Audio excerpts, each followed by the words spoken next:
Hello, hello. Good evening, everybody. Welcome to Bible Discovery. Thursday night, that means we're studying Genesis. Hope everyone's doing well out there, surviving the heat here in Southern California yet again, even last Yet week. again.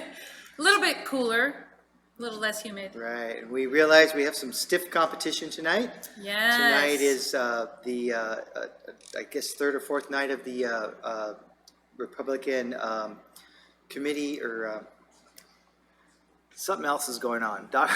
President Trump is sitting on speaking tonight. tonight. He's accepting nomination. Right. So I know that's on everybody's mind. So we realize that a lot is going on, and Well, hopefully you'll log on here, but even not, maybe you'll log on later, so it's okay. Absolutely. Because these are posted to my Facebook page and to Bible Discovery Group, so hopefully you'll log on and watch, or I know that you can rewatch all the acceptance speech and the parts of the Republican convention as well, so right. so both things will. Either way, we We'll be hope there, that you so- are just doing well, and that Seeing if I we're can glad that find you're here it here. tonight. And we are going to be covering Genesis. If you can read that, we're going to be covering Genesis chapter 6, verses. I'm being quite optimistic and saying that we're going to make it all the way to 22. We're going to start in verse thinking. 9, and we're going to go as far and as in depth as we can. So thanks for joining us. So. Yeah, we have a lot of information to cover tonight. Remember, if you will recall from last week, we were ending what's called the Toledah, or the generations of Adam, and it was taking us up through the life of Noah.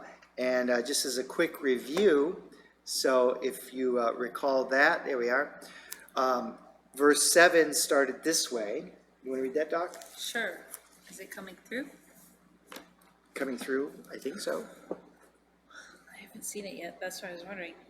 So we're just checking to make sure that we are Checking indeed our here. audio and video and all this stuff. So hold on just a second. Sorry about that. Refreshing the Facebook There we go. feed and see if we show up. Should be up there by now. So So I'm wondering. just let us know if you can find us, and we'll go from there. Let's see. Okay, so chapter 6. We're just gonna read. What'd you say I was gonna read? 9 You can through. start verse 7. 7. Read verse 7 7. through 13 is what I was going to go ahead and read tonight. So, starting in verse 7, it's, "So the Lord said, I will wipe from the face of the earth the human race I have created, and with them the animals, the birds, and the creatures that move along the ground, for I regret that I have made them. But Noah found favor in the eyes of the Lord." Paul says we're coming through, so Okay, perfect. Thank you. Thank you. Thank you, Paul. It's just You not are showing live. up on my Thanks, Dan. on the screen yet. Yeah. So thank you so much. So good. Okay, so verse 8, "But Noah found favor in the eyes of the Lord." That's where we ended last week. We're going to recap on that a little bit tonight. And then starting in verse 9 is Noah and the flood. This is the account of Noah and his family. Noah was a righteous man, blameless among the people of his time, and he walked faithfully with God. Noah had 3 sons, Shem, Ham, and Japheth. Okay, let's stop there for now, just for a second. So that catches us up to where we're going to begin tonight. So Noah is the last ancestor, if you will, from Adam, recorded in Adam's book of generations, or Toledah, and it ends with Adam or the account telling us that Noah, several things. Noah was a righteous man, blameless in his time, and he walked with God in a time when no one was walking with God, okay? And that he was also a father. He had 3 sons, Shem, Ham, and Japheth, and we talked quite a bit about them last week, and when we get to their stories, we'll be sure to talk more about that. So that's where we're going to pick up the narrative. So you want to read verse 9 again, Doc? Sure. Verse 9, "This is the account of Noah and his family. Noah was a righteous man, blameless among the people of his time. He walked faithfully with God." So let's take that apart. because there's a lot of information in that short paragraph or that short sentence there. These are the records of the generations of Noah, his Toledah. Noah was a righteous man, okay, or a just man. Some translations say he was a just man, okay, and he was blameless. Now, it's important for us to understand that blameless, the literal translation is perfect, but not in the same flawless way that Jesus was perfect. It means that he was blameless, and his faith in God and his understanding of God was mature, and he walked in faith, following God's command. And it wasn't just an outward show, but it was indicative of his inward nature. Okay, he walked with God, and we talked a little bit about that. It has much deeper meaning than walking with God, or I'm sorry, walking beside God, or walking after God. It means such a deep, intimate, powerful relationship, and so we want to make sure that we emphasize that. So, and then so we also wanted to point something out. In the book of Ezekiel, this is a very interesting fact about, or interesting bit of information about Noah. So there's everybody showing up. Thanks everybody for joining us, Sorry, Brian. I had to go into my Facebook Right. page to even see the video. So Oh, okay, Not so sure why that was, but We were lost, but now we're found. you were here, but I Okay. couldn't see Okay. it. By God's Hello. grace, there everybody is. So Brian, Miss Lainey, Polly and everybody's Brian there. and Miss Catherine you and guys are Daniel. like, we've been here for hours. I don't know where you were. Daniel So Hoyt. So yeah, now we're all on the same page. So thanks for that. I had to Technical find you glitches, guys. You were right? hiding So on my page. So right. So Okay. Desiree, thanks Desiree. Desiree. Good to I see you on tagged her. board. Hi, So, Desiree. How are yeah. you? So thanks everybody. So yeah. So we just were muddling through our whatever we were muddling through. Okay. So you're talking about Ezekiel. I'm talking about Ezekiel. We're taking a little side trip. 'Cause that was We're referenced. studying Genesis chapter 6, the account of Noah, the Toledah of Noah. Oh, yes. You have However, to see the shirt, Faith Like Noah. faith like Okay. Noah, and we're going to talk about that. Okay. Yep. So, but in Ezekiel, I have props, look at so- this amazing passage. Okay, it's rather lengthy, but it's an amazing passage. Okay, because this is God speaking through the prophet Ezekiel, and this is what he said: "Son of man, if a country sins against me, God, by committing unfaithfulness, and I stretch out my hand against it, destroy its supply of bread, send famine against it, and cut off from it both man and beast, even though these three men, Noah, Daniel, and Job, were in its midst, by their own righteousness they could only deliver themselves, declares the Lord." And he goes on. Hi, Angie. He goes on, Miss Caroline, thank you for joining us. Hey. This is God speaking. Look at, and he calls out, multiple times he calls out Noah, Daniel, and Job. Watch this. In verse 15 of that same Ezekiel passage. "If I were to cause wild beasts to pass through the land, and they depopulated it." You know what that means? If wild beasts came through this land and ate everybody, okay, and it became desolate, so no one would pass through it because of the beast, though these three men were in its midst, these three men who? Daniel, Noah, and Job, declares the Lord, they could not deliver either their sons or their daughters. They alone would be delivered, but the country would be desolate. Okay? Again, in verse 17, you want to read that? Verse 17, "Or if I should bring a sword on that country and say, let the sword pass through the country and cut off man and beast from it, even though these three men were in its midst, as I live, declares the Lord God, they should not deliver either their sons or their daughters, but they alone would be delivered. And finally, in verse 19, Or if I should send a plague against that country and pour out my wrath in blood on it to cut off man and beast from it, even though Noah, Daniel, and Job were in its midst, as I live, declares the Lord God, they should not deliver either their son or their daughter, they would deliver only themselves by their righteousness." now, why do we digress and read this Ezekiel passage, which is fascinating in and of its own, because God is declaring judgment on this nation. And he's saying these horrific things would happen. these three men, the faithfulness, the righteousness, the blamelessness of these three individuals would stand out. God himself says it. Now remember, Hebrew doesn't have, or didn't have punctuation. So when Kind of some, like people text today. No yeah, like punctuation. people texting today. Yeah, I just saw But something. English requires punctuation. Yeah, just so you please know. punctuate. Yeah, you send me a text, use Well, no. punctuation, right? So otherwise, Anyway. bad things can happen, Right. right? So misunderstandings can flourish. But God himself emphasizes not 3, 4 times that Noah, Daniel, and Job were the epitome of righteousness. Wow, what a record. Yeah. What a testament to a life lived well for God. Oh my goodness, how wonderful is that? So Right. all that to say, even God is looking at our individual hearts. He sees what's going on inside of us, and we can't pass along our righteousness to others. Righteousness is assessed on an individual, case-by-case basis. This is really important. Many times when we're doing street evangelism, or we're down at the rescue mission evangelizing, or something like that, people tell us, well, my grandma is a faithful woman of God, and she prays for me all the time. Right. That's wonderful. We all need praying grandmas, but your grandma ain't going to save you. Right. You can only be saved by coming to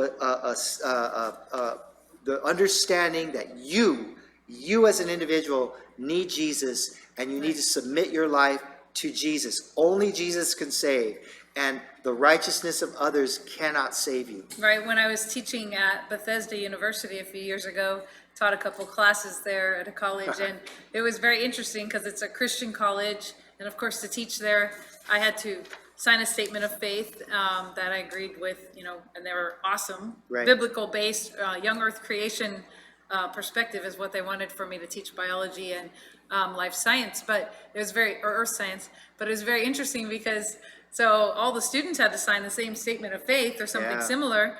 And when I started my class, I was like, so how many of you are Christians? And, they thought they were. And then I said, well, when did you accept Christ or something like that? And they were like, I go, what makes you a Christian? I actually did a little survey, and they were like, well, my parents went to church. My parents go to church. Right.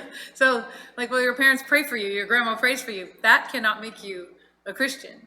It can help you, of Yeah, course. yeah. And God will help people even if, God is God. So he decides what he's going to do with people in the world. But he does sometimes help people even though they don't Right. even acknowledge him or whatever, but don't have that personal relationship. But it's interesting because the students there thought they were Christians, but they didn't really know what that meant. They had no idea I what did not know. salvation really means. So we just bring that up for 2 reasons: to show that God looks at the individual heart, and that he reckoned Noah's faithfulness as so exemplary that he makes an example of Noah. Right. So hey, Dave or Carmen and Reggie, Hey, guys. thanks for joining us. And Miss Catherine, did you catch Gay's comment there? Ezekiel 14 is what I'm talking to you about. Yeah. Okay. And Jennifer, thank you for joining us. You are knocking it out of the park on your studies Yeah. with Miss Tina or Pastor Tina. And Yeah, on are you Tuesday starting night, on right? They're doing Mark? Mark You're on starting Tuesday Mark? night. Yeah. They just started. Thank you all for joining us. We love that. Yeah, So Tuesday nights at 7:30. Right. Right here on Bible Discovery Group. They do, Right. Daniel Hoyt says, Mark. just because you're in a garage, don't make you a car. That's right. Yeah, we say that a lot. got We it. say That's that right. a lot. Exactly. Yeah. So Exactly. let's go back now. We're going back to Genesis 6, Genesis chapter 6. Now we're going to go into verse 11. Again, notice, God uses the same word 3 times. Ding, ding, ding, ding, ding. Yeah, as Brian said, no emojis, but 3 times. That ought to tell you, pay attention. Right. Pay attention. So, Right. go ahead. Oh, and you read. have it on there. I do So have it. now the earth was corrupt in God's sight and was full of violence. God saw how corrupt the earth had become, for all the people on earth had corrupted their ways. Okay, So what there's was the that- word? What's the word? Okay, Yeah. you got 3 guesses, Yeah, right? 3 guesses, what the word was, Word that right? got used over and over again. Yeah. Corrupt. Corrupt. Yeah. So, and, yeah, you know what? We've used this example. Oh, we didn't bring the brownies. Arr. We've used this example many, many times, but, if we were to have this wonderful looking set of brownie or Which dish I have of at brown- home on the which counter. we have at home So- sitting on our counter. Just Okay. to tempt you all with. Yeah, and I said, "Hey, I made you some brownies. You want a brownie?" was And then like, she's like, "Sure. "Oh, yeah, that'd be great." I'd love fun. But then I said, "Oh, but by the way, while I was making the brownies, this little mouse fell into the batter, and he kind of swam around, and he was kind of excited, and he might have urinated and defecated a little bit, and maybe a little bit of mouse hairs got left in there. But I picked him out, and I sort of washed him off and let him go on his merry way. But have a brownie." But as we know from work today, mouse droppings are very small. They're 'Cause tiny. we Yeah, actually we actually worked on a mouse today. So that's why we kind of bring that up. saw a cute little mouse Yeah. named Miles. Yeah, Miles the mouse. Miles Okay. the mouse. And So- he so- left little tiny droppings. Yeah, They kind of look like a little chocolate chip. yeah, but So that wouldn't be too bad to eat brownies that have a little bit of mouse droppings. would you would eat it? those brownies? How many people would go ahead and eat brownies that have just a few little mouse droppings in it Mouse in the dropping, batter? maybe a little mouse urine, a couple of hairs off the Right? mouth. Yeah. Corrupted. The brownies are corrupted. Corrupted. Okay. They're no longer pure. Yeah. So God is saying here, the entire earth is corrupted and full of violence. God saw how corrupt the earth had become for all. I guess what the word "all" there means. All In the the Bible, people on the earth, except. When you Okay. see the word all, it always means all. So it's Right. one of those words that really does translate Quite well. quite well from Yeah, the Hebrew yeah. or from the Greek. When it says all, Yeah. it does mean all. So- Carmen and Miss Catherine are like, "No way, You're not gonna eat the Yeah. brownies? That's what we Oh. thought. Yeah, that's what we thought. Okay. Yeah, so- Yeah. So again, holy God, corrupt earth. How do we think this is going to end? Right. Yeah. Something's wrong here, right? Holy and just God. I love how Pastor Tina and Pastor Paul Yeah. spoke on the book of Revelation yesterday, and they spoke about God being, he's merciful, he's forgiving, but he's absolutely a just God and a holy God. And whatever is corrupt Right. cannot be in his presence. Cannot be in his presence. In Okay? the Henry Morris's book Genesis Record, he just makes a note that the Hebrew word for corrupt is actually a strong term that other places is often translated as destroyed. So it's not just like slightly impure. Yeah. Like the earth had become so corrupt. I mean, we're translating it corrupt here, but other places in the Bible, that word gets also translated as destroyed. Yeah. So Ruined. the earth has been destroyed, and mankind Yeah. had become destroyed, and their heart had become destroyed. So, Yeah. So watch this, because yes, excellent thought. And we're going to elaborate on that, because of Right. course we elaborate on everything. Right? Okay. But watch That's this. So notice this, that verse 11 says, "Now the earth was corrupt in God's sight, and full of violence." Verse 12 says, "God saw how corrupt the earth had become, for all the people on earth had corrupted their ways." Do you recall Genesis 1:31? Well, how did that verse start? God saw all that he had made, and behold, it was very, Very good. good. And there was evening and morning, and there was the sixth day. Right. So in the beginning, God saw the earth, and he saw all that he had made, and he was pleased. It was very good. Now he looks on his creation, his earth, what he formed by speaking it into existence, and all he sees is corruption Right. and violence. And clearly, it's breaking his heart. Because look what goes on to say in verse 13. In verse 8. In, Then God said to Noah, the end of all flesh has come before me, for the earth is filled with violence because of them. And behold, I am about to destroy them with the earth. I'm about to destroy them with the earth. Behold, the end of flesh has come before me. He declares this to Noah. The end of all flesh, basically all things that move and breathe and do their thing on land, has come before me. It is filled with violence because of them. So stop and consider. Stop and consider. Just if you flick on the television or you turn on the radio or even the internet for 10 minutes today, you probably were inundated with Right. violence and hatred and just horrific things going on literally all over the world. And you think, wow, how ugly all that is. Now imagine what it must have been like back then. Right. Back then. And again, keep in mind the population was probably less than it is today. We're about 7 billion people. Some people estimate, doing the math, there could have been 1 billion people. Right. But there was literally violence everywhere, destruction everywhere. Right. And God says, I am about to destroy them with the earth, the entire earth. I'm wiping the slate clean. I'm wiping the slate clean. And Carmen says, or Reggie says, news today. Exactly. Absolutely, it is Everything the news is today. So, Yeah, So yeah. it's very interesting because in the study of Revelation that they're doing on Wednesday nights here on Bible Discovery Group, like they're talking about the end times and what the Bible spells out is going to Yeah. happen in Revelation.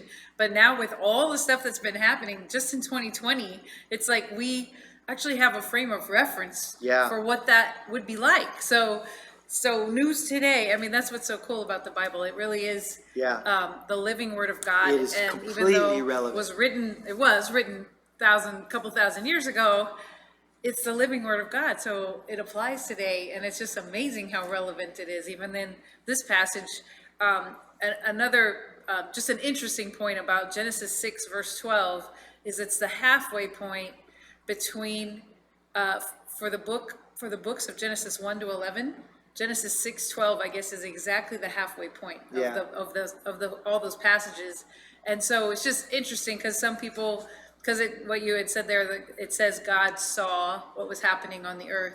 So some people feel like, okay, maybe God did creation week and then he like backed off and now he's just out here somewhere. Yeah. But Nope. this is just really showing that God still is interacting and is hands-on, so to speak. Like Absolutely. he's still watching and monitoring and wanting to have a relationship with all of mankind.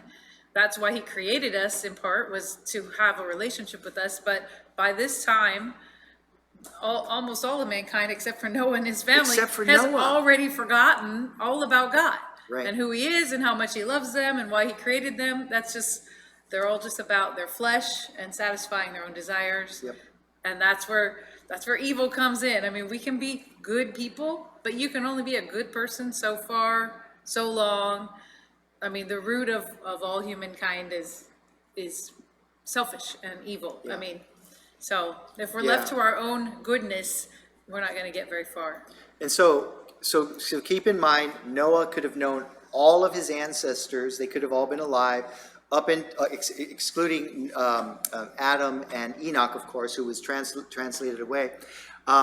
He could have known all them. The Bible tells us that Noah had siblings, and out of all those people, God looked at them all, and he said, only Noah and his family are Right. righteous. Faith like Noah. Wow. Wow. How amazing. So earlier Gay had said that word destroy, in the Hebrew it's shakat, and it can also mean to corrupt or ruin. Right. Okay, so God is going to ruin the earth. He's going to ruin what has been ruined. And I love how one commentator, or Sarfati, puts it. He says, God tells Noah that he will destroy the evil people on the earth. The word destroy, translated as destroy, is actually shakat, the same word translated as corrupted in the previous passage. Right. It's the So same. God is connecting the two. And look at this. The thought that's being spoken to Noah is, as humanity ruined the earth, God will ruin humanity. Right. As people have destroyed the earth, God will destroy the cause of this destruction. God will bring to an end what's destroying his perfect creation. So, hey, Robin, thanks for joining us. Okay? Right. I'm glad you all are finding us. Not quite sure what's going on, but you all are finding us. Did the video stop? Nope. Other people are saying it's still going. working. So, good. So, now, many people say, how unjust is that? How terrible is that? And I've seen it in print. People go like, God's a megalomaniac. God's a violent, vicious God. He would destroy humanity Right. because they didn't do what he wanted. No, God was looking at humanity and he said, you are nothing but violent, and evil consumes you all day long. Okay? Galatians 6:7 reminds us, when you get this self-righteous, like, what a wicked God you are, you would wipe out innocent babies and blah, blah, blah, blah, blah, blah, blah. Okay? Galatians 6:7 tells us, do not be deceived. God is not mocked. How insane for evil people to say, God, you're evil because you destroy the wicked. Do not mock God. God is not mocked. For whatever a man sows, or whatever humanity sows, this shall they reap also. Right. Humanity at this point in time has sown nothing but evil. So much so that there is only one man, one family on the entire planet that is considered righteous in God's eyes. Verse 8, for the one who sows to his own flesh will from the flesh reap corruption, but the one who sows to the Spirit will from the Spirit reap eternal life. God is not capricious and vindictive in the sense that, don't like them, they're gone. Right. No. He is looking, and at this point in history, he is looking at all of humanity. And again, perhaps as many as 1 billion people. Right. He is looking at them, and he's saying, none of them, except Noah and his family, exhibit any kind of righteousness at all. Right. Well, and, Wow. he does, I mean, as we're going to study in the next couple verses, I mean, it's not as if he says, okay, this is going to happen, and he does it the next day. Right. He actually tarries or waits for 100 or 120 years after he tells Noah about this. He, A, gives Noah time to build the ark, and B, the whole time, like Noah's whole life, he's a preacher of righteousness. Yep. So he's waiting for giving mankind the time to hear the word and heed the word, you know? Right. So he is waiting. So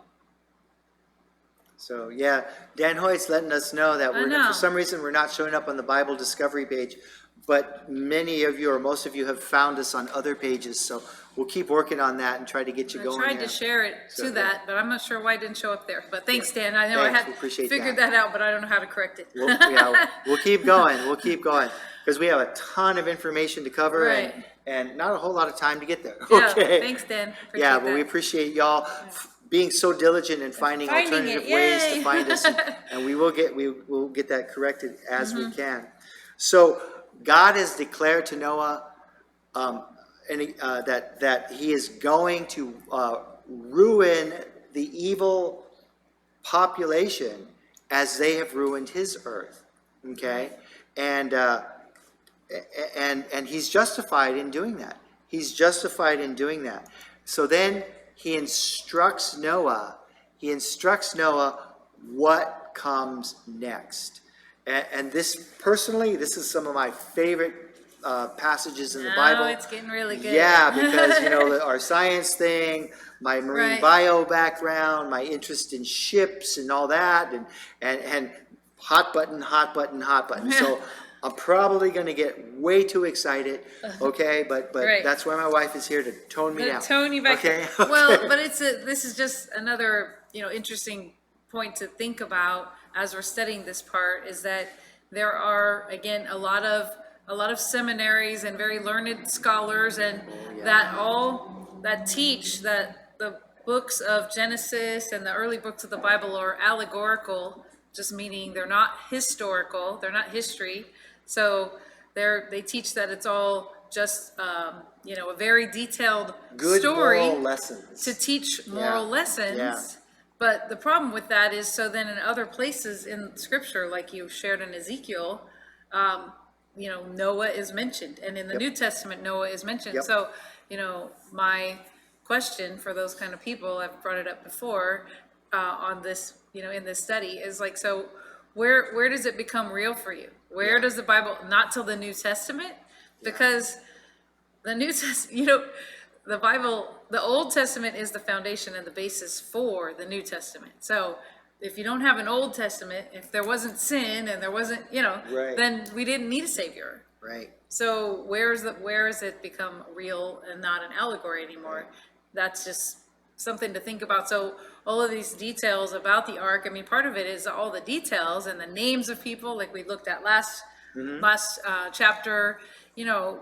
Those names are there because God, every individual means something to God. Every family means something to God, and that's why in different places in the Bible, there's all these cool genealogies.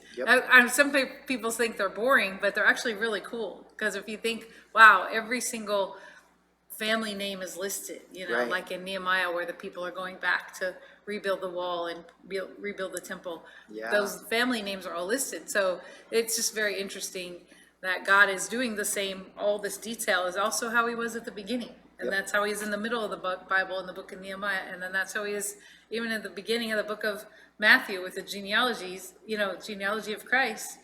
Or, why is that even listed? Yeah. If it was all an It allegory. matters. It matters. If Abraham and all of this is an allegory, then why is there a listing of genealogy of Christ in the New Testament? It absolutely matters. And as we go through this next passage, we're going to approach things that I've read over the last week. I've read several dozen, I'll say, people who attack these next verses, and they say how ridiculous, how silly, how stupid, and but they make these emphatic statements, but they're really not based on any science. They're not based on, or they're based on their understanding of modern science, but they won't even consider an alternative view, which has been floated out there by many, many learned men and women. Floated. Floated. She caught that. So, Floated. Yeah. She's smart. Okay. Yeah. Floated like a boat, an ark. Yeah. So we're Got gonna. it. So it might seem like we're taking an inordinately long time to talk about these relatively minor or minimal details on building the ark, but they matter because people mock God because they say how silly to think that a man could build a boat that could do this. Right. So we have to. Hey, Richie, But we there's a lot of have cool to talk science. about these. Yeah. So starting in verse 14, we're in Genesis 6. God says to Noah, he instructs Noah, cool. and he says this. Make for yourself an ark of gopher wood. You shall make the ark with rooms, and shall cover it inside and out with pitch. This is how you shall make it. The length of the ark, 300 cubits, its breadth 50 cubits, and its height 30 cubits. So 300 by 50 by 30. Yep. So, and it's Got got it? gopher wood, and it's got rooms in it, and you Right. cover it with pitch. We're going to talk about all of that because Yeah. it matters. It Cubits. absolutely matters. It absolutely matters. So here we go. Everybody got a cubit. Okay. Everyone has a cubit stick, And again, like a yardstick. we want to emphasize this. Why are we spending so much time talking about the building of a boat? Okay. Well, two commentators or a set of commentators, they put it this way. Many people assert that there is no way to scientifically investigate the Noahic flood. They question Noah's intellect. They question the size of the ark. They question the number of animals the ark could hold.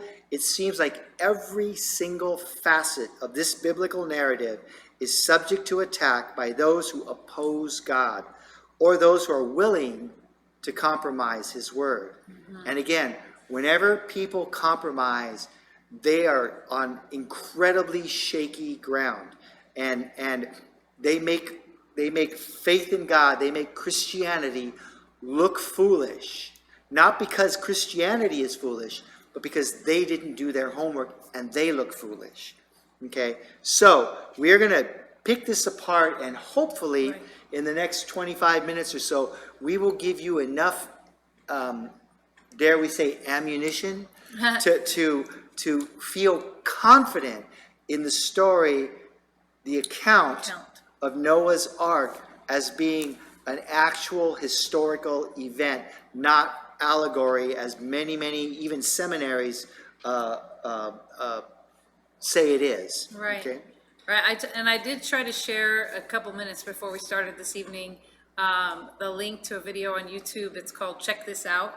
There's a whole series, and some of you have been in our classes before, and we shared the video. So it's about, I forget if it's 3 minutes or 5 minutes, but it goes really fast.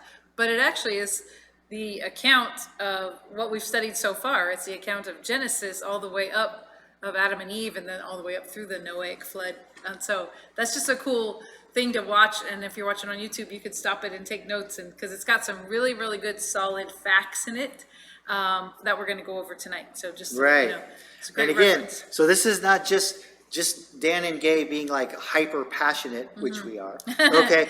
But check this out. In the book of Samuel, 1 Samuel, chapter 12, verse 7, I'm going to give you the King James and the NIV version. Watch this. Now therefore, in the King James, now therefore stand still, that I may reason with you before the Lord of all the righteous acts of the Lord, which he did to you and your fathers. Okay? The NIV version. Now then, stand here, because I'm going to confront you with evidence before the Lord as to all the righteous acts performed by the Lord for you and your ancestors. We're so passionate about this portion of Genesis because there are good, solid, well-researched answers to these questions. Right. And we don't want anybody to walk away like, Christianity is so foolish, it believes in fairy tales. Absolutely not. It is absolutely trustworthy. What the accounts that are recorded in the Bible, we can stand confident on them that this is the God we serve. Right. This is the God we serve. Jesus referenced Noah. We ought to pay attention. Right. We ought to pay attention. Right. Okay, Jesus, Paul, Peter, Right. So, first part of verse 14. We're gonna tease verse 14 apart until we know it backwards and frontwards. Right. Okay. Make yourself an ark. Make yourself an ark. The same word for ark is, and there were many words that could have been used to describe a boat or describe a sailing vessel. Right.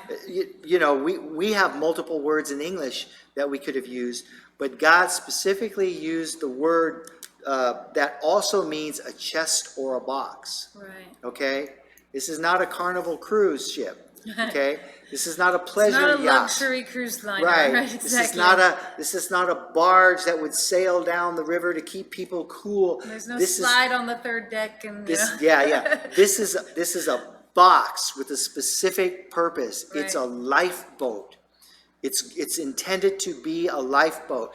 Just like Moses, centuries later, Right. would be put in a wooden box. The same word is used there, an ark, a Right. box to save his life and thus the life of all of his descendants. In the same manner, God is saying, Noah, you are going to construct a box because I have a specific purpose in mind. Right, it's a life-saving vessel. life-saving- and Just you- like, and I just thought that was interesting, that it is exactly the same Hebrew word as to describe Yep. what Moses was put in, in the reeds and then hidden in the reeds there, Yep, to yep. save Moses, so that Pharaoh's daughter could find him. So And I the- just thought, wow, that's really cool. The interesting thing is that in most places in the world, not every place, but in most places in the world, if you were to cruise down to the harbor today and look at the transit or trans-Pacific vessels that are coming in and out of Long Beach, LA Harbor all the time, you will see bright orange life vessels hanging off of the sides there. Right. And they look, because they're designed to withstand horrific conditions, Right. some of the worst conditions possible, they look like a box. They look like a floating box. And so the ark isn't so much a pleasure craft as it is a rescue vessel. We have to understand it. Thanks, Caroline. Thanks Thank you. Thank you. So Yeah, okay. the dimensions of it are so Yeah, we'll talk about that, yeah. sturdy that it would be almost impossible to capsize. So Yeah. we're gonna get Yeah, there, we're but- gonna talk about But that's that, yeah. those dimensions. And then you talk about the cubit coming out? Not The yet. length of the We're getting cubit? there. Okay. We're getting there. Oh, I'm jumping ahead. She's jumping Bump ahead. it up, man. See, there's that passion kicking Get to in. the good Okay. parts. All right. So everybody's clear on that. God says, no, Noah, you're building an ark. You're building a box Right. that I have a purpose for, okay? And he goes, and the next set of sentences, make yourself an ark of gopher wood. And there has been endless speculation as to what gopher wood I is. think gopher wood it just means that, like, the oldest brother was saying, you go for that piece of wood, you go for that piece of wood. That's. Boys, Shem, Japheth, Ham, Yeah, gopher no, wood. No, we're saying Yeah, go for wood, yeah, go for wood, yeah. we need more wood. Yeah, boys, we need you So to go it for could wood. just Yeah, be that, it meant Yeah. gopher, Yeah. gopher, okay. Anyway, that's the Ohio accent.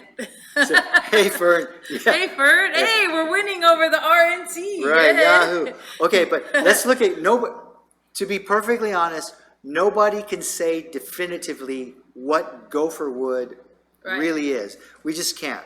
It gets translated as cypress wood in Yeah. some translations. Yeah. But we don't know still exactly what kind of wood it was. Right, so here How we're much gonna wood throw could out, we we're gonna throw out like a Jeopardy question, okay? Jeopardy. Okay, gopher is what's called a hapax legmenon, okay? Hapax legmenon. Yeah, Wow, hapax that sounds like a legmenon. fun thing to share at Yeah. the dinner table. Hapax legmenon, yeah, So have yeah. you used the hapax legmenon lately? Yeah, yeah, God cool, did. yeah, yeah. God did in his word. Yeah, oh, you're talking about my nephew, That's- hapax leg, That, whatever. that sounds like a Okay. kind of lizard or something. Yeah. It's a hapax legmenon. But Oh! what it is, it's a word that only appears one time One in time. all of Scripture. All 66 books of Scripture, Wow. all the thousands and thousands of words, that word only appears one time, okay? And correctly, it's typically left untranslated, gopher wood. Although some commentators have said, oh, well, it could have been cypress because cypress trees grow, they're a nice, solid, good wood for building ships, or it could have been teak. Teak was not unknown, or it's currently not unknown in the parts of the world where Noah may have been, okay? But keep in mind, the whole world was changed after the flood, okay? And then other people say that describing gopher wood is a preservation technique. It's a way that wood was treated so that it would survive the elements that it was about to confront. That would be a little over a year at sea or so, roughly a year containing the animals therein. Okay, Fern says whatever it was, there was a lot. there was a lot. There had to be a lot. It was readily available. Oh yeah, because we're Go going to for talk the about wood. that Go if for the wood. if I stop talking. Okay, we're gonna. And it says, continuing on. So make yourself a box of gopher wood, whatever that is, and make rooms in it. Okay, and the word used is more properly. It's nests. Make nests in it. okay? Make areas, because you are going to be holding, he's going to tell him in a second here, you're going to be taking on a lot of animals.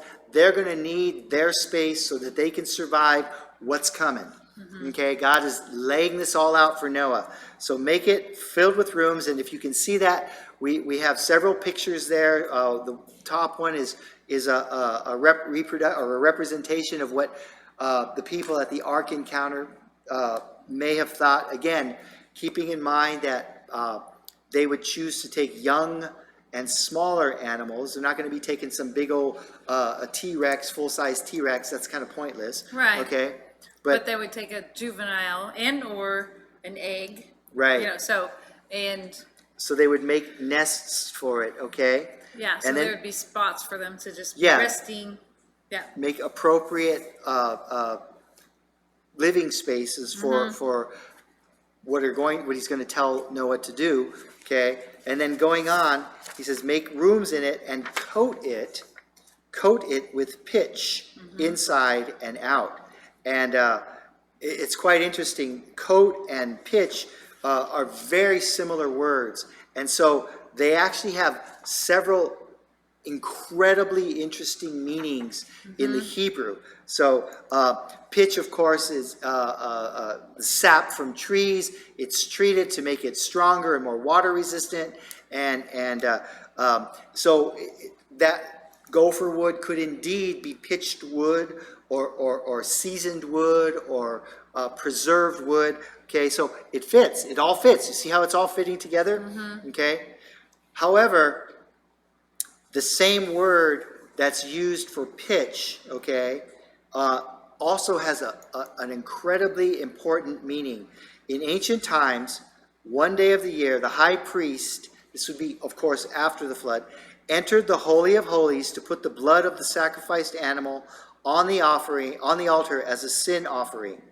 Through faith, obedience to God's precise instructions resulted in atonement, or same word, covering for sin. Right. Today, Yom Kippur is a day of fasting and reflecting upon one's sin.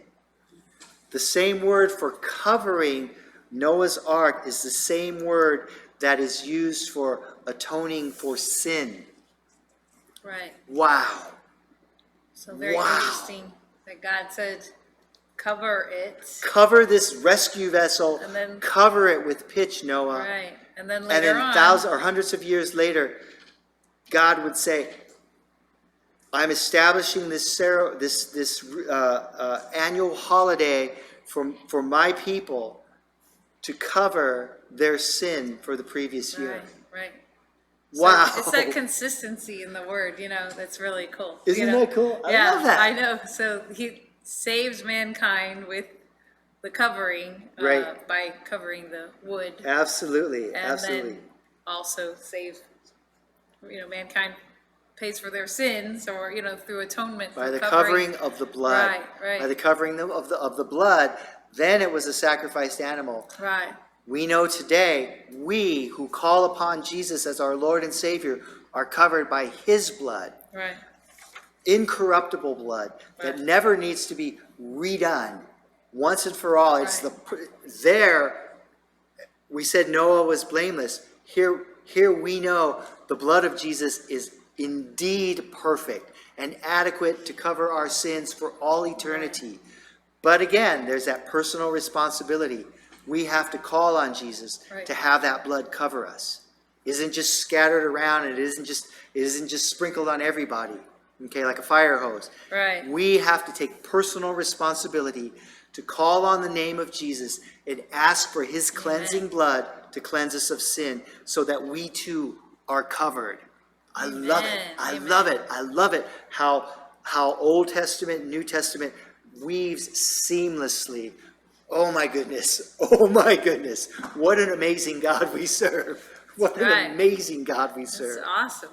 So, moving along, this is the part that Gay was getting all excited about. This is how you build it. Okay, these are almost as vague as IKEA instructions. Okay, okay. No, you have all the riches. But Noah had one. He had He's not that bad. God he had the Holy Spirit, Right. I think speaking into him.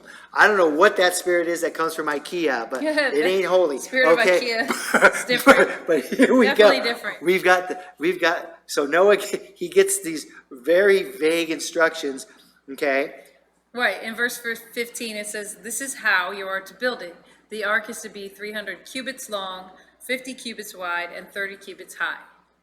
Okay. So, Translating that, Gay said we all carry a cubit measurement with us. everyone has a cubit measurement, because a cubit, how many of you know this, is the distance from your elbow to the tip of your fingers. Right, that's a cubit. And so whichever person was ruling at the time, Pharaoh, or whoever was the ruling being, human being, whatever their measurement was, that was the cubit during Right. their reign. Right. So that's the problem. It's like, so it would change after every so many years. Right, let's do Different, that, let's do it. Hold different cubit.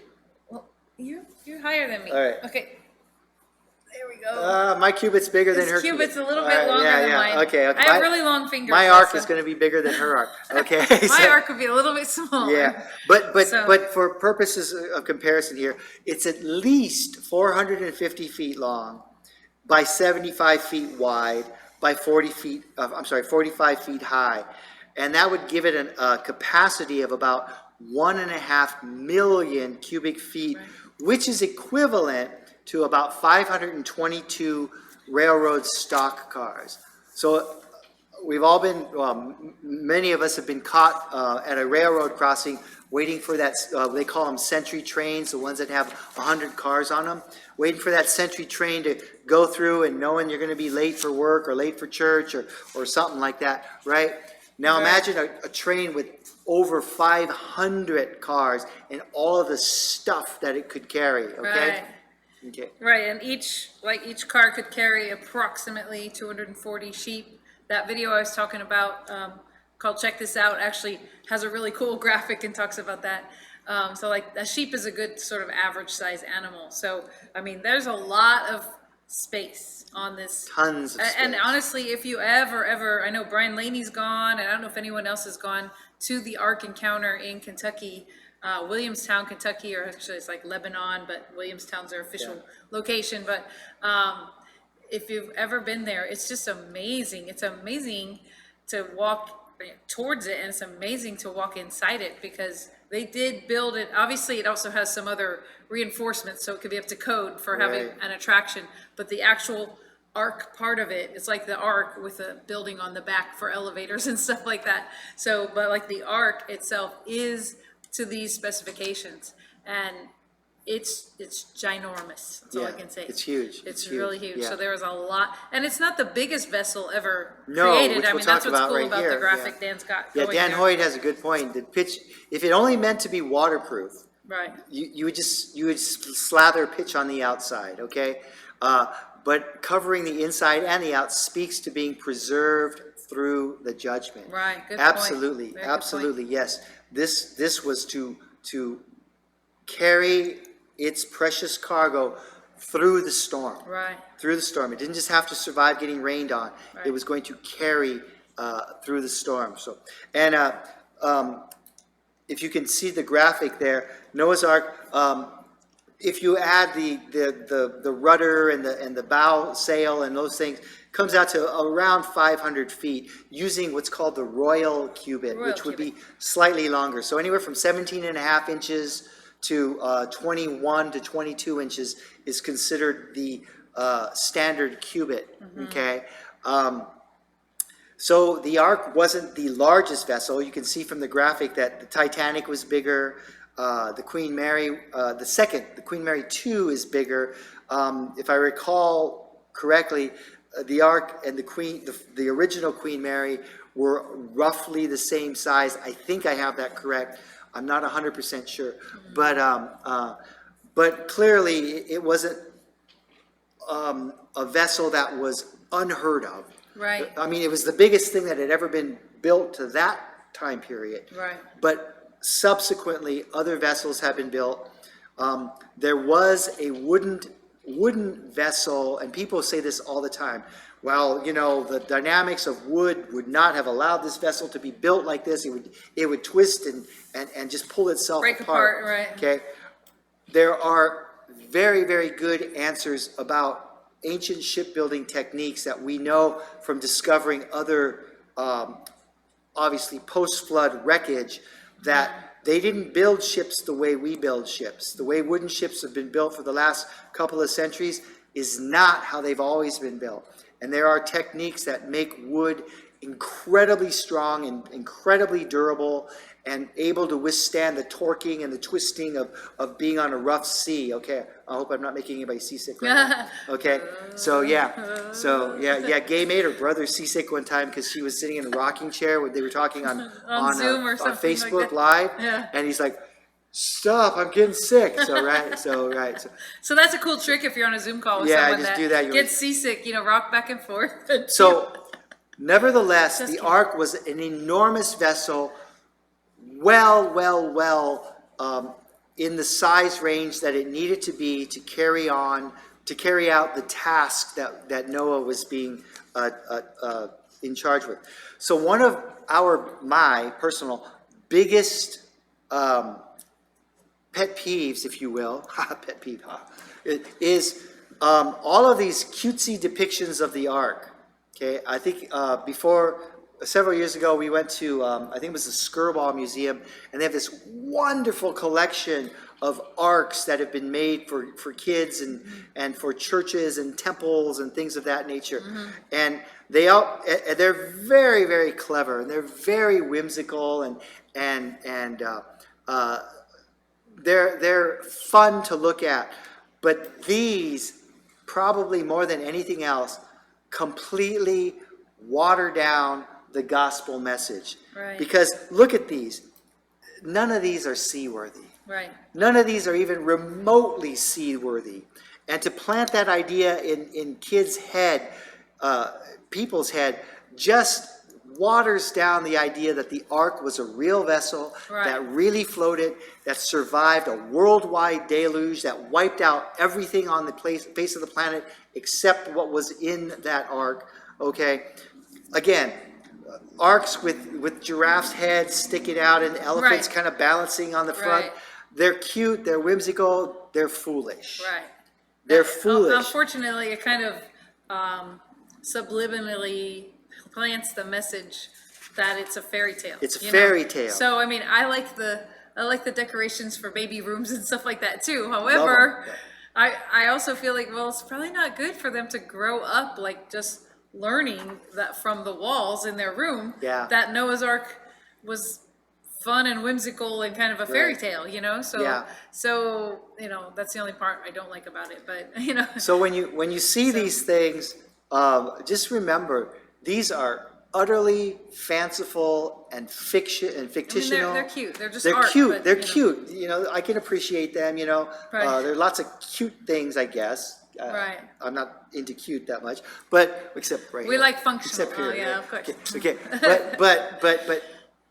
But they're not functional. And then that in the center there, I don't know if you can see that, but that's from that movie. Several years ago, there was a movie that starred Noah. Russell Crowe With and Russell Jennifer Crowe. Connelly. Yeah. And it was called Noah. Trash. Well, Absolute trash. it's the Kabbalah religion Yeah. version of a Noah character and flood. So it's not the Bible version, Nope. which unfortunately the advertisements for that movie said Noah of the Bible. Yeah. And so a lot of Christians went to see it thinking, okay, Noah of the Bible, Right. let's see it. That'll be great. And it is totally not was utterly Noah of the Bible. It's trash. Noah of the Kabbalah religion. Yeah, don't So- Netflix it. Don't waste your Nah, time. I mean, don't. if you do, perhaps for instructional purposes, but do not think for a second that it has any credibility in there. Especially the one that they had in the movie. This thing was held together by spit and baling wire. Right. It was. They shut the door of the ark. I Right. mean, there's just so many things. There were these beings of light that came down and were helping them build the ark. Yeah. Right. So it was a very strange, somewhat interesting, but strange movie. So if you are going to watch it, especially if you're gonna watch it with any kids or students or anything, I mean, read the biblical account first, watch the movie, and then read the biblical account again, and just talk about what was different, because a lot is different. So, clearly, we're not gonna make it through verse 22. Oh, no, not quite. Who are we fooling? So, we wanna leave you with this thought. These are whimsical, they're fun, enjoy them, Right. okay? But remember, they do not depict the real ark. I'll leave you with this slide, and then we'll pick up next week with this slide. The dimensions, the dimensions that were given for the ark, the 300 cubits long, 50 cubits wide, and 30 cubits high, perfect. Perfect dimensions. Perfect dimensions for maximum comfort, maximum stability, and maximum strength. In fact, these dimensions are used today in modern shipbuilding to come up with the perfectly designed ship. Many naval vessels are built to those ratios, and we'll talk about this in more Right, to be the detail. most seaworthy Yeah. and everything, so Yeah. not capsize. If you make it too long, it just pitches and rolls and just Tweaks. and will break apart. If you make it too high, it's not stable, and it might be strong, but you're gonna have you'll be cleaning up a lot of stuff, okay? And if you make it too wide, then it can't float properly. Noah's Ark, those dimensions are bingo, spot on in the middle. It is the perfect vessel. It took Right. thousands of years, actually, for naval engineers to figure out that is the perfect ratio. And then someone read scripture and went, oh, we should have tried that. Duh, we should have tried that. Because what else would God's version be? Right. God's version Right. would be perfect and the most stable. So it's just really cool when engineering and stuff like that actually Right. backs it up and And then shows it. And then Fern says, "So many creatures in the dark for months." What a great place to end, because Oh, we you're gonna are going to see. talk about that, but we got to wait. We'll talk for about it next week. That's right. Yeah, we got to. And Dan Hoyt, a great way to end. The ark was a barge, not cute. Like salvation, it is beautiful, but it doesn't look pretty. It gets the job done, and that's Right. exactly what the ark was designed to do, Needs to to be. get the job done. We hope we've got our job done tonight, Yes. and we hope that we intrigued you and made you. We thank you for Thank you. picking us over the RNC tonight. Or if you're Okay. watching later, that's okay. Yeah, Just thanks for either tuning way in and is watching fine. after the RNC. We will It's okay. pick this up, and Right. hopefully we'll be, well, I'm not gonna lie to you, we're gonna be just as passionate next week. Next Okay. week, and we're going to talk more detail about the building Yeah. of the ark. And but thank you guys very much. We appreciate your time, and we just pray blessings over you, and hope that you all Absolutely. have a great night. Yes, good night. See you next week. Good night, all.